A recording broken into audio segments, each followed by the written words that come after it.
Good afternoon.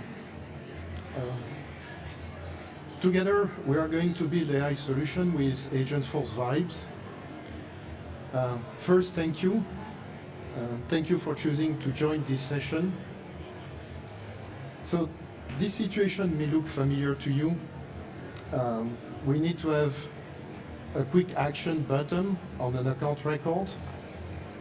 And that button will launch a screen flow, and that screen flow will invoke a prompt template, and that prompt template will be grounded with account-related nodes. Now, the prompt response will be used to populate 2 custom fields on the account record. So this looks like an interesting automation project, and we may not necessarily know how to write good prompt instructions. So let's dive in. Agentforce Vibes is available in your sandbox, but for this session, I'm going to use a free developer edition with Visual Studio Code. Now, the first thing to do in this case here is to switch to plan mode, because we don't want Agentforce to start building code for us. We only want to know the implementation plan. So we'll just give Agentforce the requirements as we got them, like that, and then see what Agentforce is coming back to us. So it's getting back to us. So first thing is that we're getting a solution overview in this case, because we asked for that in our requirement. And then Agentforce is telling us that, yeah, the process will be to start from that button, and then we need to start collecting the data. But here, kind of unexpected, Agentforce is telling us that we need some Apex class. And the reason given by Agentforce is that we have a flow compatibility issue here. So I'm sure we would have found out here by asking questions in the community or, searching on the internet. But Flow, in this case here, is missing some native capability to handle the nodes which are stored, in the content version object as binary. And Flow only takes text. So Agentforce here is still offering us a solution that's going to work, but we will have to go here through some Apex class. Now, there is nothing bad here about using those Apex, because there will be no logic, just that one SOCL statement that we can convert from blob to text. Now, Agentforce is also giving us here some best practices based on our requirement. One of the key things it's telling us is that we're going to populate 2 custom fields, but they will all be grounded with the same related nodes. And so Agentforce is telling us here to watch out to our flex credit, because we could run the prompt template twice, but it's coming with the same data, so it really makes no sense. So we are going to save a lot of money by following this architecture decision proposed by Agentforce. Now, Agentforce is also giving us some best practices on the prompt engineering. So in this case here, it's telling us that because we need to be deterministic, we need to be able to parse that prompt response. Now, just be aware that I think it's being announced now that Prompt Builder is also using Lightning types. So that would be better than the solution offered here, but that didn't exist at the time when I did this one. Okay? So just keep that in mind for you, that it still doesn't work on my developer edition, but it's going to come. But again, here, Agentforce is telling us to be really deterministic and to have that JSON output from the prompt response to be able to load that into the screen flow. Finally, Agentforce is giving us that wonderful implementation checklist. So we are going to have here a project milestone done for us. We know which component we have to build in which sequence. Now, we'll start with the prompt template, and then go to the screen flow, and then we didn't ask for that in our requirement, but Agentforce here is reminding us of a great best practice, is that we need a permission set, and so it can also give us those instructions for those permission sets. At the end, it also reminds us that we need to do some acceptance testing. Okay? Now, Agentforce wants to switch to the act mode so it can start building it. But here we don't want to do that. And why we don't want that? Because we are the guardian of trust. We need to be able to tell our stakeholders that we understand that solution and they can trust the solution and they can trust us to build that solution that meets their requirements. So we are going to stay in plan mode and we are going to ask Agentforce to give us those step-by-step instructions so we can build that prompt template. So more like a trailhead badge, do exactly the same. And so that's very simple. We just ask Agentforce, give me those admin-friendly instructions so I can build that prompt template. And so here we are. Agentforce is telling us, go to setup, search for prompt, create that prompt template, and then select the flex prompt template, give the API name. Really watch out here for all those API names because all the components are tied together. So if we switch the name, then you won't be able to call them after. And then it's also telling us like we need some input variable, it's giving us the name, and so on. Now, it's not just about getting the instructions. We may not necessarily know how to write those prompt instructions, and here Agentforce is telling us just copy that text, paste it into the prompt template, and somehow change, of course, the variable name, but then save it and activate it. That's it. So we don't necessarily know how to write and spend hours writing those instructions. We just have something that works exactly for requirements. The last step here on the screens also reminds us to pick a model that is compliant with our organization, not just picks the default one from the prompt builder. So you see Agentforce is really giving us those step-by-step instructions that we need to make it work. Now, fast forwarding a little bit, we do the same for the screen flow. Just give us again those click pass instructions for the screen flow. And same story, it tells us to go to setup, even though we could go to the automation app, but here it was still asking us to go through setup.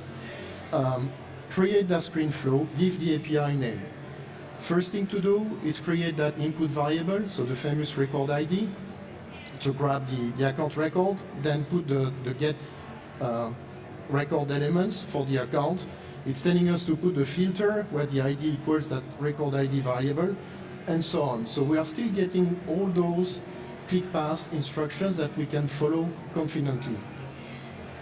Now, if we don't know to invoke a prompt template, from the screen flow, here it's part of the instructions. Again, we go to the action. It's telling us to search for the prompt template API names. Remember that we got at the beginning, so it's important to follow all those API names because that's part of the plan. And then it gives us the input variables that we need to add and the output for the screen flow. Now, really at the end, it's also reminding us that we need to bind that action. And so here the same, we go to the object manager, we go to the account and create that action. It also gives us two options. We can use the page layout or the app builder, so that's the one I've used here. But again, if you don't necessarily know how to do it, you get all those step-by-step instructions here from Agentforce. Now, coming back to the Apex, that's perhaps here a bit scary, but we can do exactly the same. We can just ask Agentforce not to build that Apex class, but to give us the source code so we can just copy the code and then, in this case here, paste it in the developer console, and then we save it, and that's it. Now, what's also important is that Agentforce will give us the test classes because we have to watch out for those 75% coverage, even if we are running it in our sandbox. And here it's the same. But when you look here at what Agentforce has generated, the unit test is actually grounded into our business requirements. So we just don't get here company ABC or 123. We are getting data that are meaning something in case we have a problem running the test. We know what it means. So this is truly grounded in our requirements. Okay? And so that also means that if you remember that implementation checklist, we need to run the acceptance test. So we can do, again, exactly the same for that test data set that we need even to do the demo. And same principle here. We are asking Agentforce to give us those test data that we can just copy to create the account record, give us those content nodes that we can, again, copy, paste, and then start running it. Now, if you look at the bottom, you'll see the deterministic part here of Agentforce. So this is not just, again, having some test data that we can understand as human, but also understand the test results. Agentforce is telling us here, if we use that test data, this is exactly the competitor name that we're going to see in that competitor custom field. So this is, again, about building trust with our stakeholders. So if we run the demo, we can say this test data will produce this output, and then we build confidence in our own ability to create the solution, but also for the stakeholder to trust us. We can even go a step further. We can ask Agentforce to generate the functional test cases. So here it's just the API path, and in this case here, it will regenerate again test data, and then we can just follow them. So even if we are just admins, we can give that to our functional tester. All the work is done here.